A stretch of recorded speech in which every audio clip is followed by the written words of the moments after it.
Hey, what's up, YouTube? You already know I'm AllCity with AllCityLiveTV.com, and thank you for tuning in. Today, we're going to be talking about my stretch playmaker. If you guys been following the live stream, you know I've been trying to upgrade this player, and I'm still a long ways out from getting him fully maxed out. But I wanted to share my experience with you guys, talk about like the playmaking badges, how you should be getting your playmaking badges. This is a 30 playmaking badge build. The stretch playmaker build is going to go crazy when it's maxed out. I want to share the attributes with you guys. I also want to share the badges with you guys so we could talk about how to set up your playmaking badges and how you can acquire your playmaking badges a little bit more faster than other players. If you have that legend mind state, which you guys know I was a legend on NBA 2K20, it should be easy for you guys to acquire playmaking badges, whether you're playing Park, Rec, or Pro-Am. If you have that legend mind state, which we will definitely share with you guys, you should be able to get those badges a lot quicker than most other players. I do want to mention, let's go into the attributes. I do want to mention to you guys that we have the AllCity stream team in full effect from 1 p.m. to 1 a.m. We have a complete stream team in full effect to bring you guys a bunch of content. Vegeta is starting off the stream team at 1 p.m. to 3 p.m. followed by myself. I'll be streaming 3 to 7 p.m. I will also be doing a giveaway, a $25 PSN giveaway on today's stream, so come on out and join us. We would love to have you. After me comes 20 Clip, then God Mills, followed by Late Night. Man, you guys come on out and join us. If you would like to become a part of the stream team or can be considered for a featured spot on the stream team, on the AllCity stream team, consider joining us in our Discord. Discord is a great non-toxic gaming environment, and we would love to have you guys join. So come join the family. The link for Discord is going to be in the description below. It's also going to be the top pinned comment on this video. Don't forget to catch us live. We're going to be upgrading this player live on today's stream as well. It's the stretch playmaker build. Now you guys can see, let me see if I could slide over here so you guys could kind of see. I have a 94 driving dunk and an 80 driving layup. I also have a 93 point shot. This player is only at an 89, so like I said, I got a long ways to go, but it's looking like it's going to be a viable build out there, and it's definitely unique. You don't see many stretch playmakers out there. It's not completely unique that there's not gonna be a stretch playmaker on NBA 2K21 for next gen, but it is one of those builds that you don't see too often. A 92 pass accuracy. You know I love to have the bullet passer badge, which we're gonna talk about in just a minute. 84 ball handle, and 96 he will have all those pro dribble moves. Speed with ball at an 84, perimeter defense at an 80. Now this is where I decided to make the sacrifice on the build, and where I sacrifice on my build, I expect to run with people that can make up for those sacrifices or my limitations on a particular build that I'm bringing out there. So keep that in mind, y'all. If you're running with a particular build, make sure that your teammates can make up for your shortcomings. And I don't have any interior defense, and I don't have any steal. Now, how important are these attributes still remains to be seen, because this is more of a perimeter type of player. At least that's how I made him. Not that he's going to be a complete perimeter defender, but what I mean to say is that he's going to be playing up top, so interior defense is definitely a no-no for this player, and steal is not absolutely necessary, as you can get a ton of bump steals in NBA 2K21 for next gen. I don't know why that's still a thing, but it's out there. I do have to say that if you have the good playmaker, if you have a good setup on your playmaking badges, you don't need to worry about getting the ball plucked loose as often. My block is at a 74. Offensive rebound is low right now at 64. Still need to upgrade that. My defensive rebound is at a 91, which is pretty good for a stretch playmaker. 85 speed, 81 acceleration, no strength, a vertical at a 70, followed by an 85 stamina is what I got on this player. Let's get into these badges and talk about these playmaking badges. How should we be adjusting our initial playmaking badges? What do you guys do out there? Let me know in the comment section how you start off creating your playmaking builds. What badge setup do you go with first? I got 10 out of my 30. If you guys can see, slide over a little bit so you can see I have 10 out of the 30 playmaking badges. And the initial badges that I put up, like I said, legend mind state. So I'm thinking pass first, alley-oops, outlet passes, things like this, so you can get more badges out there a lot quicker. So I went with bullet passer.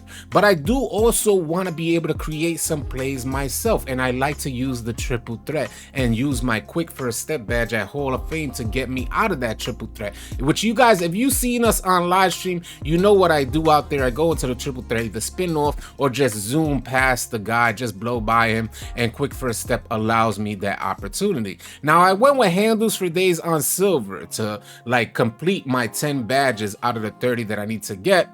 So handles for days on silver, just so I don't like blow my stamina so quickly. I got handles for days right now, and I think I may be going with ankle breaker because I have an offensive oriented 4 build, and man, this player is catching ankles. So I'm like, imagine with a higher ball handle on this stretch playmaker and also the ankle breaker badge at a higher level, this badge might help me get ankles with this player a lot sooner. So I may be going with that, getting that up to gold sooner than later. Probably one of the first few badges I'll get, or the next remaining badges that I'll get, is going to be going to ankle breaker and also unpluckable. On my other builds, I have unpluckable at the highest level, and some of you guys may feel like you don't necessarily need it at the highest level, but I do have to say that playing on my other builds, getting the ball poked loose is not even a thought. I'm out there dribbling right in front of the guys, and not that I'm a spammer or an ISO god, but I'm able to just get where I need to get, and unpluckable allows me that opportunity.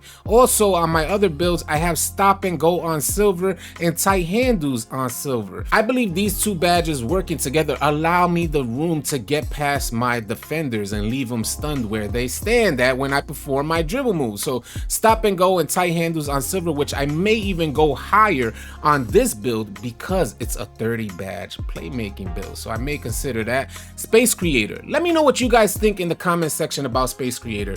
These days, we're talking about how 2K is operating these days, how it's functioning, how it's working out for you, and how you set up your badges. Space Creator is not a priority for me. Let me know if it's a priority for you, because I would love to know if I need to really invest some time and thought into equipping the Space Creator badge, because right now I feel like I don't necessarily need to even consider Space Creator if I have Ankle Breaker on, and I've been known to get ankles with my other builds, and I don't use Space Creator. Let's talk about downhill. Let's say you're a perimeter defender and you're gonna get the outlet pass from your center grabbing the boards. Downhill is gonna allow you that increased speed for like speed with ball in transition. So if you're out getting the outlet pass, it's just gonna increase your speed so you can get to the rack a lot quicker or take whatever shot, get in position for the shot. So downhill is definitely a badge people, I know a lot of you guys consider out there. It's not like a really popular badge, but people do use downhill. Now, relay passer, why? 2K, tell me, why is relay passer in the game? Let me know if you guys equip relay passer. I have tried equipping relay passer.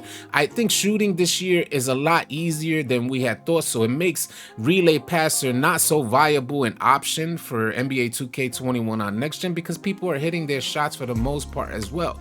But floor general, if you're out there playing with, like, if your teammates don't have a high amount of shooting attributes, floor general may help compensate for their weakness in shooting. So that may be something that you guys want to consider, equipping the floor general badge, especially on a 30 badge playmaking build. Floor general is definitely an option that I'm going to give some consideration.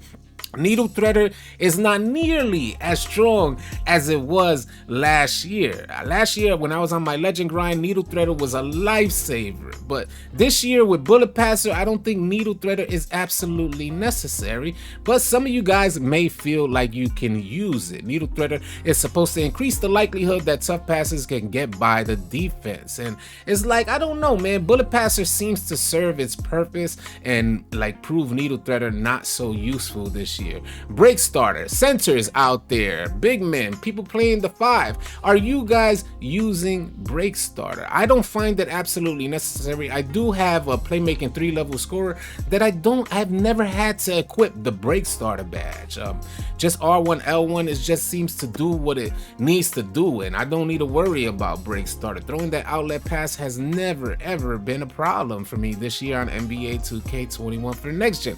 But let me know if you equip break starter. Bailout, the bailout badge, I may equip it on bronze for like those rare scenarios where I jump and I have to pass out. Normally, if I'm going to commit to a layup or a jump shot, I don't necessarily need to pass out, but bailout may indeed help you guys if you do find yourself taking those tough contested shots. Let's say you have a high, like a build with like Deadeye at a high level and blinders up at a higher level, and you're used to taking contested shots that sometimes you may be putting yourself in a position where you got to pass out of. Bailout may indeed help you pass out of those shots. And often what happens is, if you don't have the badge, the pass just goes all wonky and your player just for some reason cannot catch the pass. And I don't know where this stuff comes from. 2K just decides to incorporate this stuff into the game, and it seems unnecessary. I don't think bailout should be an option in 2K. I don't think that people should be just throwing wild passes either, but I think they need to kind of dive a little deeper into that mechanic, and it should be more so tied into pass accuracy over a badge, at least in my opinion. That's what I feel. I think that's about it. Tight handles, again, is one of those badges that I'm gonna have on. I like it as silver. I like stop and go as silver, and I may even equip them higher. Special delivery is not nearly as viable an option as it was in the beginning of the year, so special delivery is not an absolute necessity. I don't use it, and I'm not going to use it for this player build. But I have 30 badges to allocate between my playmaking badges, and this should be a fun build to watch upgrade on live stream. You guys come on out to our live stream. We would love to have you guys join. Dimer, I do want to talk about Dimer for a second. I don't think Dimer is absolutely necessary this year. People are shooting great out there. They're coming out with builds that could shoot lights out, so you don't necessarily need the Dimer badge. But let me know if you guys are running the Dimer badge. Again, we're going to be upgrading this build on live stream. We would love to have you guys join. We do have the stream team in full effect every Monday, Wednesday, and Friday. We would love to have you guys join. If you want to be considered for a featured slot time on our AllCity stream team, please consider joining us in Discord, a great non-toxic gaming environment. We would love to have you guys join our family. The link for Discord is going to be in the description below. It's also going to be the top pinned comment on this video. If you found this video helpful and or informative, please consider hitting that like button. If you're new to the channel, please consider subscribing, as we intend to have a ton of next gen content coming your way. I'll catch you guys on the next video. Easy, y'all.